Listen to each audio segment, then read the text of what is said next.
Hello guys, അപ്പോൾ welcome back to our channel. അപ്പോൾ നമ്മൾ ഇന്നത്തെ ടോപ്പിക്ക് AWS S3 ബക്കറ്റ്സ് ആണ്. ഓക്കെ, നമ്മൾ എന്താണ് AWS S3 ബക്കറ്റ്, എന്താണ് AWS S3 ബക്കറ്റിൻ്റെ റെലവൻസ് എന്നുള്ള കാര്യമൊക്കെയാണ് നോക്കാൻ പോകുന്നത്. അപ്പോൾ നമ്മളുടെ ഇത് ഒരു AWS സീരീസിൻ്റെ സ്റ്റാർട്ടിംഗ് ആണ്. അപ്പോൾ നമ്മൾ S3 ബക്കറ്റുകളെ കുറിച്ച് കുറച്ച് പറയും, എങ്ങനെ S3 ബക്കറ്റിൻ്റെ അകത്ത് റിയാക്ട് ആപ്ലിക്കേഷൻസ് ഹോസ്റ്റ് ചെയ്യാന്നുള്ള വീഡിയോ വരുന്നുണ്ട്. പിന്നെ EC2 ഇൻസ്റ്റൻസുകളിൽ എങ്ങനെ നമ്മുടെ ആപ്ലിക്കേഷൻ ഹോസ്റ്റ് ചെയ്യാന്നുള്ള വീഡിയോ വരുന്നുണ്ട്.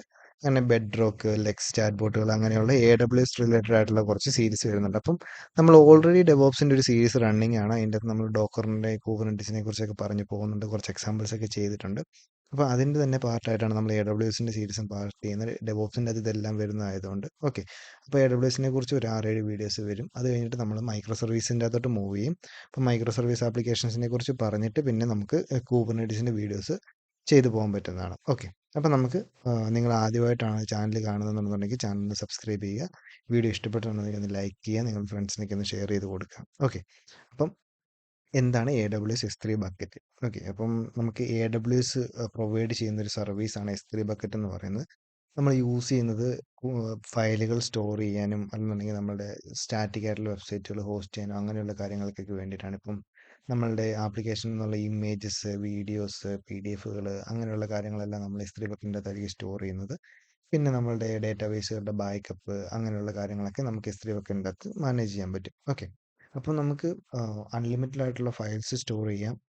ഡേറ്റ ഓർഗനൈസ് ചെയ്യാൻ വേണ്ടിയിട്ട് യൂസ് ചെയ്യാൻ പറ്റും. നമുക്ക് സെക്യൂർ ആണ്. നമുക്ക് പെർമിഷൻസ് ഒക്കെ ഉണ്ടെന്നുണ്ടെന്നുണ്ടെങ്കിൽ ആക്സസ് ചെയ്യാൻ പറ്റുള്ളൂ. അങ്ങനെയുള്ള ആക്സസിബിലിറ്റി പെർമിഷൻസ് ഒക്കെ നമുക്ക് സെറ്റ് ചെയ്താക്കും. ഓക്കെ, അപ്പം AWS S3 ബക്കറ്റ് എന്ന് പറഞ്ഞാൽ ഇത്രേ ഉള്ളൂ. It's a bucket container use to store objects. Okay, അപ്പം ഇപ്പോൾ നമ്മൾ ട്രഡീഷണൽ സ്റ്റോറേജുകളെ കുറിച്ച് പറയുകയാണെന്നുണ്ടെങ്കിൽ നമ്മൾ S3 ബക്കറ്റുകൾക്കും അല്ലെന്നുണ്ടെങ്കിൽ ഇങ്ങനെയുള്ള ക്ലൗഡ് സ്റ്റോറേജുകൾക്കൊക്കെ മുമ്പ് നമ്മൾ തന്നെ ഇപ്പോൾ നമ്മളുടെ ആപ്ലിക്കേഷന് വേണമെന്നുണ്ടെന്നുണ്ടെങ്കിൽ നമ്മൾ തന്നെ സെർവേഴ്സ് മേടിക്കും, ഹാർഡ് ഡ്രൈവ്സ് മേടിക്കും. എന്നിട്ടായിരുന്നു നമ്മളുടെ ഇപ്പം എന്താ പറയുക, ആപ്ലിക്കേഷൻസിൻ്റെ അകത്തോട്ട് ലോഡ് കൂടുതൽ വരുമോ അല്ലെന്നുണ്ടെങ്കിൽ ഡേറ്റ സ്റ്റോറേജ് ഒരു ഇഷ്യൂ ആകുന്ന സമയത്തൊക്കെ നമ്മൾ സ്റ്റോർ ചെയ്തുകൊണ്ടിരുന്നത്. ഓക്കെ, അപ്പം അങ്ങനെ ഫിസിക്കൽ ഹാർഡ്വെയർ മാനേജ്മെൻ്റ് ഒക്കെ നമുക്ക് ഭയങ്കര കോസ്റ്റ്ലി ആയിട്ടുള്ളൊരു കാര്യമാണ്. അതെന്നുണ്ടെങ്കിൽ അത് മെയിൻറ്റെയിൻ ചെയ്യാൻ വേണ്ടി തന്നെ സ്റ്റാഫുകളെ വെക്കേണ്ട അവസ്ഥ വരും. ഇപ്പോൾ ഒരു ഹാർഡ് ഡ്രൈവ് പോയിട്ടുണ്ടെന്നുണ്ടെങ്കിൽ നമ്മളുടെ ഡേറ്റ ലോസ് വരും. ഇങ്ങനെയുള്ള കാര്യങ്ങളൊക്കെ വരും. നമ്മളുടെ അപ്ഫ്രണ്ട് ഇൻവെസ്റ്റ്മെൻറ്റ് കൂടുതലായിരിക്കും. ഫിസിക്കൽ ഫേസ് വേണം. പിന്നെ മെയിൻ്റനൻസ് ഒരു ഇഷ്യൂ ആണ്. അപ്പം ഡെഡിക്കേറ്റഡ് ആയിട്ടുള്ള ആൾക്കാർ ഇതിനെ മാനേജ് ചെയ്യാൻ വേണ്ടി തന്നെ വേണം. ഓക്കെ, അപ്പം നമ്മൾ S3 ബക്കറ്റ് അല്ലെന്നുണ്ടെങ്കിൽ ക്ലൗഡ് സർവീസിലോട്ട് വന്നു കഴിയുമ്പോഴത്തേക്കും മോഡേൺ സൊല്യൂഷൻ്റെ അകത്ത് ഇതിൻ്റെ സ്കെയിലിംഗ് എന്ന് പറയുന്നത് ഓട്ടോമാറ്റിക്കാണ്. ഇതെല്ലാം AWS തന്നെ മാനേജ് ചെയ്യും. പിന്നെ ബാക്കപ്പുകൾ എടുത്ത് വെക്കുന്നുണ്ട്. ഇപ്പം ഇൻ കേസ് ഇപ്പോൾ ഒരു AWSൻ്റെ സെർവർ ഇപ്പം നിങ്ങളൊരു ബക്കറ്റ് സ്റ്റോർ ചെയ്തു, അത് നമ്മളുടെ മുംബൈ റീജിയൻ ആണെന്നുണ്ടെന്നുണ്ടെങ്കിൽ നമുക്ക് റീജിയൻസ് സെലക്ട് ചെയ്യാൻ പറ്റും. പല പല റീജിയൻ ഉണ്ട് AWSൻ്റെ അകത്ത്. നിങ്ങൾ വെബ്സൈറ്റിൽ കയറി കഴിഞ്ഞാൽ നമുക്ക് പല റീജിയൻസ് കാണാൻ പറ്റും. ഏഷ്യ ഏഷ്യ പസഫിക് അങ്ങനെയൊക്കെ പറഞ്ഞുകൊണ്ട് കുറച്ച് റീജിയൻസ് ഉണ്ട്. അപ്പം മുംബൈ ഉണ്ട്, ഹൈദരാബാദ് ഉണ്ട്, US ഈസ്റ്റ് ഉണ്ട്, അങ്ങനെയൊക്കെ പറഞ്ഞുകൊണ്ട് യൂറോപ്പ് ഉണ്ട്. അപ്പം അങ്ങനെയൊക്കെ പറഞ്ഞുകൊണ്ട് കുറേ റീജിയൻസ്. അപ്പം നമുക്കിപ്പം ഒരു റീജിയൻ സെറ്റ് ചെയ്തിട്ടുണ്ടെന്നുണ്ടെങ്കിൽ ആ റീജിയനിൽ തന്നെ AWS അല്ലെന്നുണ്ടെങ്കിൽ S3 ബക്കറ്റ് നമ്മൾ അപ്ലോഡ് ചെയ്യുന്ന ഡേറ്റകളുടെ കുറേ കോപ്പികൾ സ്റ്റോർ ചെയ്യുന്നുണ്ട്. ഇൻ കേസ് ഏതെങ്കിലും ഒരു സെർവർ അടിച്ചു പോയിട്ടുണ്ടെന്നുണ്ടെങ്കിൽ ഏതെങ്കിലും ഒരു സ്റ്റോറേജ് അടിച്ചു പോയിട്ടുണ്ടെന്നുണ്ടെങ്കിൽ അടുത്ത സ്റ്റോറേജിൻ്റെ അകത്ത് നമുക്ക് ഡേറ്റ അവൈലബിൾ ആയിരിക്കും. അപ്പം നമ്മുടെ ഡേറ്റയുടെ സെക്യൂരിറ്റിയും നമുക്ക് നമ്മളെ റിലയബിലിറ്റി എല്ലാം അവിടെ കൂടുന്നുണ്ട്. ഓക്കെ, പിന്നെ നമുക്ക് ചെറിയ കോസ്റ്റേ വരുന്നുള്ളൂ. സിമ്പിളാണ് നമുക്ക് യൂസ് ചെയ്യാനും. ഓക്കെ, പിന്നെ pay as you go pricing and zero physical infrastructure to manage, infinite scalability and built in data durability. ഇനി 5 TB വരെയുള്ള ഫയലുകൾ നമുക്ക് AWS S3 ബക്കറ്റിൻ്റെ തൊട്ട് അപ്ലോഡ് ചെയ്യാൻ പറ്റും. ഓക്കെ, അപ്പം S3 ബക്കറ്റിൻ്റെ ഒരു ജസ്റ്റ് ഒരു ഓവർവ്യൂ ആണ് ഇവിടെ കാണിച്ചേക്കുന്നത്. ഇതിൻ്റെ അകത്ത് സ്റ്റോർസ് ഡേറ്റ ആൻഡ് ഫയൽ. അപ്പോൾ ഓരോ ബക്കറ്റിനും യൂണീക്ക് നെയിം ആയിരിക്കും. പിന്നെ ഈ ബക്കറ്റിൻ്റെ അകത്തുള്ള ഇപ്പം നമ്മളൊരു ബക്കറ്റ് കൊടുത്തു, ഒരു ബക്കറ്റിന് യൂണീക്ക് നെയിം ആയിരിക്കണം. ആ ബക്കറ്റിൻ്റെ അകത്ത് നമുക്ക് ഓരോ ഫയൽസിനെ നമ്മൾ ഓരോ ഒബ്ജക്റ്റ് ആയിട്ടായിരിക്കും കൺസിഡർ ചെയ്യുന്നത്. പിന്നെ ഈ ബക്കറ്റിൻ്റെ അകത്ത് നമുക്ക് ഫോൾഡറും കാര്യങ്ങളൊക്കെ സെറ്റപ്പ് ചെയ്യാൻ പറ്റും. ഫോൾഡർ സ്ട്രക്ചറൊക്കെ ക്രിയേറ്റ് ചെയ്തിട്ട് അതിൻ്റെ അകത്തോട്ട് നമുക്ക് ഓരോ കാര്യങ്ങൾ ആഡ് ചെയ്യാനൊക്കെ പറ്റുന്നതാണ്. ഓക്കെ, അപ്പം ഒരു ബക്കറ്റ് ഉണ്ട്. ബക്കറ്റിന് ഏതായാലും യൂണീക്ക് നെയിം ആയിരിക്കും. ആ യൂണീക്ക് നെയിമുള്ള ബക്കറ്റിൻ്റെ അകത്ത് നമുക്ക് ഓരോ ഒബ്ജക്റ്റുകളും കാണും. ഓക്കെ, പിന്നെ നമുക്ക് ഇൻ്റർനെറ്റ് ഉണ്ടെന്നുണ്ടെങ്കിൽ ആക്സസ് ചെയ്യാൻ പറ്റും. ഫിസിക്കലി ആക്സസ് ചെയ്യേണ്ട ആവശ്യമില്ല. ഇൻ്റർനെറ്റ് ഉണ്ടെന്നുണ്ടെങ്കിൽ നമുക്ക് എവിടെ ഇരുന്ന് വേണം, നമുക്ക് അതിനുള്ള പെർമിഷൻസ് ഉണ്ടെന്നുണ്ടെങ്കിൽ നമുക്ക് എവിടെ ഇരുന്ന് വേണമെന്നുണ്ടെങ്കിൽ ഈ ബക്കറ്റിൻ്റെ കണ്ടന്റ് ആക്സസ് ചെയ്യാൻ പറ്റും. ഇതൊരു ജസ്റ്റ് ഒരു വർക്ക് ഫ്ലോ ആണ്. നമ്മൾ നമ്മുടെ മൊബൈൽ ആപ്ലിക്കേഷൻ്റെ അകത്ത് നിന്ന് അല്ലെന്നുണ്ടെങ്കിൽ വെബ്സൈറ്റിൽ നിന്ന് ഡേറ്റ അപ്ലോഡ് ചെയ്യുന്നു. S3 ബക്കറ്റ് ചെല്ലുന്നു. S3 ബക്കറ്റ് കുറച്ച് സേഫ് ആയിട്ട് സ്റ്റോർ ചെയ്യുന്നുണ്ട്. നമ്മൾ പറഞ്ഞ പോലെ തന്നെ മൾട്ടിപ്പിൾ കോപ്പീസ് ഒക്കെ സ്റ്റോർ ചെയ്യുന്നുണ്ട്. അത് കഴിഞ്ഞിട്ട് നമുക്ക് യൂസറിന് നമുക്ക് ആ ഡേറ്റ ആക്സസ് ചെയ്യാൻ പറ്റുന്നതായിരിക്കും.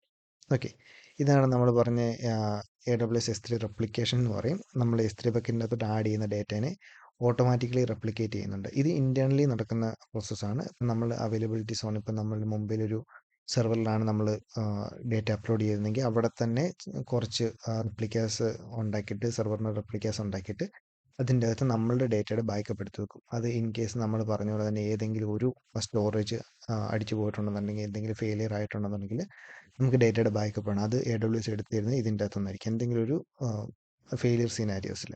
ഓക്കെ, അത് ഓട്ടോമാറ്റിക്കലി കോപ്പീഡ് ആണ്. പക്ഷേ ഇത് നമുക്ക് ആക്സസിബിൾ അല്ല. ഇപ്പം AWSനെ നമ്മൾ ആക്സസ് ചെയ്യുന്ന സമയത്ത് അവരുടെ ഇന്റേണലി എന്തെങ്കിലും പ്രശ്നം ഉണ്ടെങ്കിലാണ് അവർ ഇങ്ങനെയുള്ള കോപ്പിംഗ് മെക്കാനിസത്തിൻ്റെ അകത്തുനിന്ന് എടുത്തു തരുന്നത്. ഇപ്പം നമുക്ക് നമ്മുടെ ഡേറ്റിനെ ബാക്കപ്പ് ചെയ്യണമെന്നുണ്ടെങ്കിൽ നമ്മൾ ബക്കറ്റ് റിപ്ലിക്കേഷൻ തന്നെ ചെയ്യേണ്ടി വരും. അത് നമ്മൾ കോൺഫിഗർ ചെയ്ത് കൊടുക്കണം. ഇപ്പം നമ്മളുടെ ഒരു ബക്കറ്റ് ഓട്ടോമാറ്റിക്കലി അറിയാതെ ഡിലീറ്റ് ആയി പോയിട്ടുണ്ടെന്നുണ്ടെങ്കിൽ നമുക്ക് ഈ മെമ്മറീസ് ആക്സസ് ചെയ്യാൻ പറ്റത്തില്ല. ഇത് AWSൻ്റെ ഇന്റേണൽ ആയിട്ടുള്ള മെമ്മറീസ് ആണ്. അപ്പം നമ്മുടെ ഇപ്പോൾ ഒരു ബാക്കപ്പ് വേണമെന്നുണ്ടെന്നുണ്ടെങ്കിൽ നമ്മളിപ്പോൾ ഒരു മുംബൈയിലാണ് ഹോസ്റ്റ് ചെയ്യുന്നത്. അപ്പം മുംബൈ ഹോസ്റ്റ് ചെയ്യുന്ന സമയത്ത് നമ്മളുടെ ഡേറ്റയ്ക്ക് എന്തെങ്കിലും എറർ വന്നു, അപ്പോൾ അല്ലെന്നുണ്ടെങ്കിൽ നമ്മുടെ ആ ഒരു റീജിയനിൽ AWS സെർവേഴ്സ് ഡൗൺ ആയിട്ടുണ്ടെന്നുണ്ടെങ്കിൽ നമുക്കിതിൻ്റെ ബാക്കപ്പ് എടുത്ത് സിംഗപ്പൂരിലെ ഏതെങ്കിലും ഒരു റീജിയനിൽ കൊടുക്കാൻ പറ്റും. ഓക്കെ, അപ്പോൾ നമ്മളുടെ ഈ മുംബൈയിലുള്ള ബക്കറ്റിൻ്റെ സെയിം റെപ്ലിക്കേഷൻ ആയിരിക്കും സിംഗപ്പൂരിലുള്ള ബക്കറ്റിലുണ്ടായിരിക്കുന്നത്.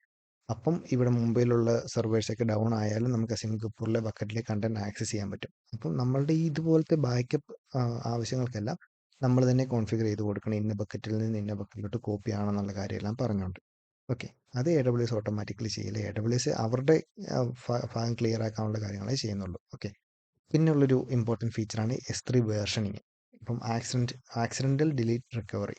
ഓക്കെ, ഇപ്പം നമ്മളൊരു പ്രൊഫൈൽ ഫോട്ടോ അപ്ലോഡ് ചെയ്തിട്ട് നമ്മൾ വേർഷനിങ് മാനുവലി റൂൾസ് സെറ്റ് ചെയ്ത് കൊടുക്കണം. വേർഷനിങ് ഓൺ ആക്കി കൊടുക്കണം, എന്നാലേ വേർഷനിങ് നടക്കുകയുള്ളൂ.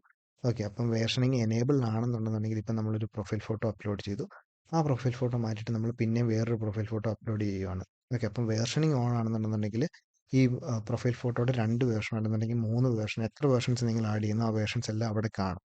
ഓക്കെ, അപ്പം നമുക്ക് വേണമെന്നുണ്ടെന്നുണ്ടെങ്കിൽ പഴയ വേർഷനിലോട്ട് തിരിച്ചു പോകാനുള്ള ഫീച്ചേഴ്സും കാര്യങ്ങളെല്ലാം ഉണ്ട്. Okay, accidental delete creates a marker, not actual deletion. Restore arrow requires older versions as current. Okay, നമ്മൾ ഒരു ഡിലീറ്റ് മാർക്കറേ ഉണ്ടാക്കുകയുള്ളൂ, പക്ഷേ അതിനെ ഡിലീറ്റ് ചെയ്യുന്നില്ല. ഓക്കെ, നമുക്ക് പഴയതിലോട്ട് മാറിപ്പോകാനും പറ്റുന്നതാണ്. പിന്നെ AWSൻ്റെ അകത്ത് നമുക്ക് കോസ്റ്റ് ഓൾറെഡി നമ്മൾ യൂസ് ചെയ്യുന്നതിന് മാത്രമേ നമ്മൾ AWSൻ്റെ അകത്ത് കൊടുക്കുന്നുള്ളൂ. അതുപോലെ തന്നെ AWSൻ്റെ അകത്ത് കുറച്ച് ക്ലാസ്സുകളുണ്ട്, ഒരു 3 ക്ലാസ്സുകളുണ്ട്. അപ്പോൾ ഈ ക്ലാസ് ബേസ്ഡ് സ്റ്റോറേജുകൾ നമുക്ക് ചെയ്യാൻ പറ്റും. S3 സ്റ്റാൻഡേർഡ് എന്ന് പറയുന്ന ഒരു ക്ലാസ് ഉണ്ട്. ഈ ക്ലാസ്സിനകത്ത് ഫ്രീക്വൻ്റ്ലി ആക്സസ് ചെയ്യുന്ന ഫയൽസുകൾ മാത്രമായിരിക്കും കിടക്കാൻ പോകുന്നത്. ഓക്കെ, അപ്പം നമ്മൾ ഈ റൂൾ നമ്മൾ മാനുവലി സെറ്റ് ചെയ്ത് കൊടുക്കണം.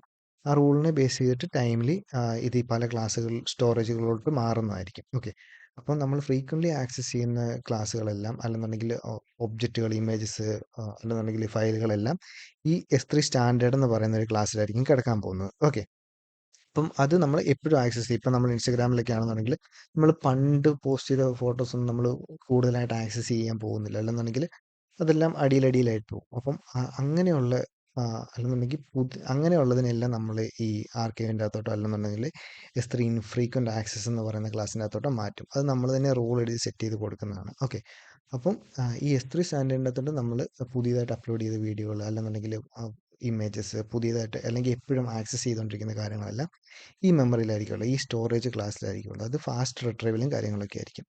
അതിൻ്റെ അടുത്താണ് S3 ഇൻഫ്രീക്വൻ്റ് ആക്സസ് എന്ന് പറയുന്നത്. അതിൻ്റെ അകത്തോട്ട് നമുക്ക് അതിനേക്കാളും കുറച്ചുകൂടെ പ്രയോറിറ്റി കുറഞ്ഞതിന് അതിൻ്റെ അകത്തോട്ട് വിടും. പിന്നെ അതിൻ്റെ അകത്തോട്ട് നമ്മൾ റെയർലി ആക്സസ് ചെയ്യുന്ന സാധനത്തിനെല്ലാം നമ്മൾ ആമസോൺ ഗ്ലേസിയറിൻ്റെ അകത്തോട്ട് വിടും. അങ്ങനെ ഒരു 3 ക്ലാസ്സസ് ഉണ്ട്. ഓക്കെ, പിന്നെ IAM പോളിസി ഉണ്ട്. നമ്മൾ AWSൻ്റെ അകത്ത് IAM യൂസേഴ്സിനെ സെറ്റ് ചെയ്യാം. അപ്പം നമ്മൾ റൂട്ട് യൂസറുണ്ട്, IAM യൂസറുണ്ട്. അപ്പം റൂട്ട് യൂസറിന് ഈ പറഞ്ഞ പോലെ IAM യൂസറിൻ്റെ ആക്സസും കാര്യങ്ങളെല്ലാം തീരുമാനിക്കാനും കാര്യങ്ങളൊക്കെ പറ്റും.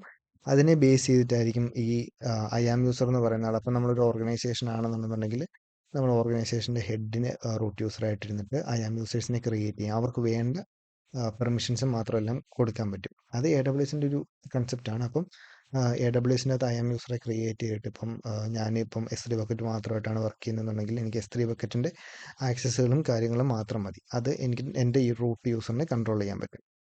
പിന്നെ ബക്കറ്റ് പോളിസീസ് നമുക്ക് സെറ്റപ്പ് ചെയ്യാൻ പറ്റും. ഏതൊക്കെ കാര്യങ്ങളുടെ അകത്ത് ആക്സസ് ഉണ്ട്, അങ്ങനെയുള്ള കാര്യങ്ങളെല്ലാം ചെയ്യാൻ പറ്റും. പിന്നെ ബക്കറ്റുകൾ പ്രൈവറ്റ് ആണോ പബ്ലിക് ആണോ തീരുമാനിക്കാം. പബ്ലിക് ആണെന്നുണ്ടെങ്കിൽ URL ഇപ്പം നമ്മൾ അപ്ലോഡ് ചെയ്ത ഒരു ഇമേജ് ആണെന്നുണ്ടെങ്കിൽ അതിൻ്റെ URL കിട്ടിക്കഴിഞ്ഞാൽ എല്ലാവർക്കും ആക്സസ് ചെയ്യാൻ പറ്റും. പക്ഷെ പ്രൈവറ്റ് ആണെന്നുണ്ടെന്നുണ്ടെങ്കിൽ നമുക്ക് പെർമിഷൻ ഉള്ളവർക്ക് മാത്രമേ അതൊക്കെ ആക്സസ് ചെയ്യാനും കാര്യങ്ങളൊക്കെ പറ്റുള്ളൂ. ഓക്കെ. പിന്നെ ഉള്ളത് പിന്നെ used space 500 GB, unused space 500 GB എന്ന് പറഞ്ഞിട്ടൊരു ഡയഗ്രാം കാണിച്ചിട്ടുണ്ട്. ഇതിൻ്റെ അകത്ത് നമുക്ക് മിനിമം ഫീസ് ഒന്നുമില്ല. നമ്മൾ എത്രയാണ്, നമ്മൾ ആദ്യം പറഞ്ഞ പോലെ തന്നെ നമ്മൾ എത്ര സ്റ്റോറേജ് സ്പേസ് യൂസ് ചെയ്യുന്നുണ്ടോ അതിനനുസരിച്ചുള്ള പൈസ മാത്രം കൊടുത്താൽ മതി. എനിക്ക് തോന്നുന്നു പെർ GBക്ക് $0.23 എങ്ങാണ്ട് ബില്ലാകുന്നുള്ളൂ നമ്മൾ S3 ബക്കറ്റിൻ്റെ അകത്ത് സ്റ്റോർ ചെയ്ത് കഴിഞ്ഞിട്ടുണ്ടെങ്കിൽ. പിന്നെ നമ്മൾ പറഞ്ഞ പോലെ ഡിഫറെൻറ്റ് ക്ലാസ്സുകൾ സെറ്റപ്പ് ചെയ്തിട്ടുണ്ടെന്നുണ്ടെങ്കിൽ അതിനനുസരിച്ചുള്ള കോസ്റ്റ് റിഡക്ഷനും ഉണ്ടാകുന്നതായിരിക്കും. പിന്നെ നമ്മൾ ജസ്റ്റ് ഒരു ഓൺ ബോർഡിംഗ് ഫ്ലോ ഇവിടെ കാണിച്ചിട്ടുണ്ട്. നമുക്കിപ്പം അപ്ലോഡ് ചെയ്യണമെന്നുണ്ടെന്നുണ്ടെങ്കിൽ AWSൻ്റെ ഒരു അക്കൗണ്ട് ക്രിയേറ്റ് ചെയ്യണം. പിന്നെ ഏത് റീജിയൻ ആണോ നമ്മൾ ചൂസ് ചെയ്യണം. പിന്നെ വേണ്ടത് S3 ബക്കറ്റ് ക്രിയേറ്റ് ചെയ്യണം, ഫയൽസ് അപ്ലോഡ് ചെയ്യണം. ഓക്കെ. അപ്പോൾ ഇത്രയും ചെയ്തിട്ടുണ്ടെന്നുണ്ടെങ്കിൽ നമ്മുടെ S3 bucket സെറ്റപ്പായി.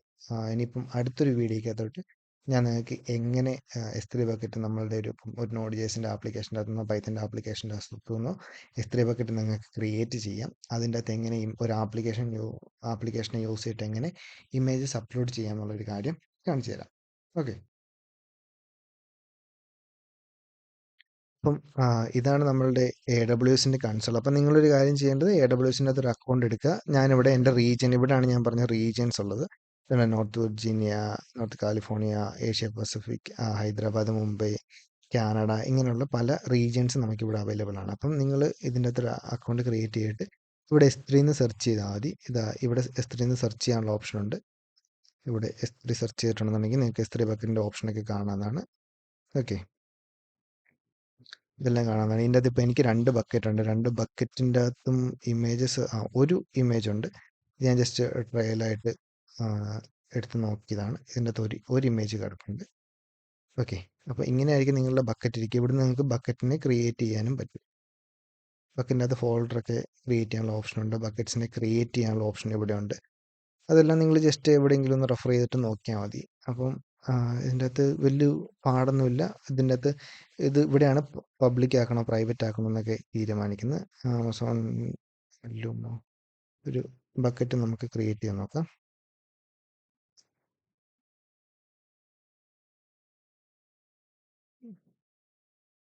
ACL disabled enabled. ഇതിൻ്റെ അകത്ത് പബ്ലിക് ആക്സസ് എല്ലാം ബ്ലോക്ക് ആക്കി ഒരു ടാഗ് വേണമെന്നുണ്ടെങ്കിൽ കൊടുക്കാം. നമുക്ക് സെർവർ സൈഡ് എൻക്രിപ്ഷൻ അങ്ങനെയുള്ള കാര്യങ്ങളൊക്കെ വേണമെന്നുണ്ടെങ്കിൽ കൊടുക്കുക. അതൊക്കെ നമ്മളുടെ യൂസ് കേസിനനുസരിച്ചാണ്. ജസ്റ്റ് ക്രിയേറ്റ് ബക്കറ്റ് കൊടുത്തിട്ടുണ്ടെന്നുണ്ടെങ്കിൽ നമ്മളുടെ ബക്കറ്റ് ക്രിയേറ്റ് ചെയ്യാൻ നമുക്ക് അതിൻ്റെ അകത്തോട്ട് ഇമേജസ് ഒക്കെ അപ്ലോഡ് ചെയ്യാൻ പറ്റും. അപ്പോൾ അതിൻ്റെ അകത്ത് കുറച്ച് സെറ്റിങ്സ് നിങ്ങൾ വേണ്ട, അതൊക്കെ നമ്മളുടെ ഓരോ യൂസ് കേസിനനുസരിച്ച് മാറുന്നതായിരിക്കും. അപ്പം നമുക്ക് അടുത്ത എക്സാമ്പിൾ നമ്മൾ പ്രോഗ്രാമാറ്റിക്കലി ആഡ് ചെയ്യുന്ന സമയത്ത് നമുക്ക് അതിനെക്കുറിച്ച് നോക്കാവുന്നതാണ്. അപ്പം ഇന്നത്തെ വീഡിയോ ഇത്രേ ഉള്ളൂ. അപ്പോൾ S3 ബക്കറ്റ് എന്താണെന്ന് നിങ്ങൾക്ക് മനസ്സിലായെന്ന് വിചാരിക്കുന്നു. അപ്പോൾ അടുത്ത വീഡിയോയ്ക്കകത്ത് നമുക്ക് പ്രാക്ടിക്കലി അതിനെ ഇംപ്ലിമെൻറ്റ് ചെയ്ത് നോക്കാം. ഒരു Node.js ആപ്ലിക്കേഷൻ്റെ അകത്ത് Node.jsഉം റിയാക്ട് ആപ്ലിക്കേഷൻ്റെ അകത്ത് നമുക്ക് അതിനെ ഇംപ്ലിമെൻറ്റ് ചെയ്ത് നോക്കാം എങ്ങനെയാണ് അത് വർക്ക് ചെയ്യുന്നത് എന്നുള്ള കാര്യമൊക്കെ. ഓക്കെ. അപ്പം താങ്ക് യു ഫോർ വാച്ചിങ്. നിങ്ങൾ ആദ്യമായിട്ടാണ് ചാനൽ കാണുന്നുണ്ടെങ്കിൽ സബ്സ്ക്രൈബ് ചെയ്യുന്ന കാര്യം ഒന്ന് കൺസിഡർ ചെയ്യുക. വീഡിയോ ഒന്ന് ലൈക്ക് ചെയ്യുക. ഓക്കെ.